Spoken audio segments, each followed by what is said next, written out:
شفنا البارح مباراه ديال برشلونه مع سوسيداد، متعه ما بعدها متعه.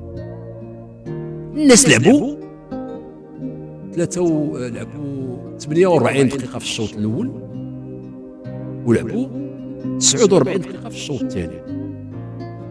لا طبيب ولا احتجاج، كيف ما صفر الحكم.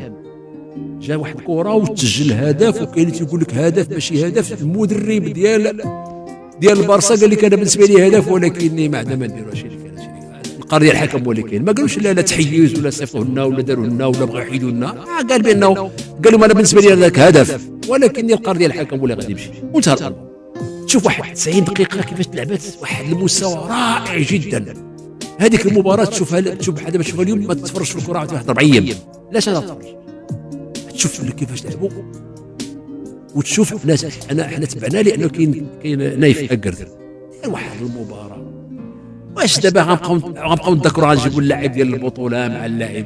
واش اكرد البارح كان قدام ليفاندوفسكي، رافينيا، بيدري، كافي. هادشي كلشي تتناوبوا عليه. هو الراجل دار لك مقابله من اروع ما يكون.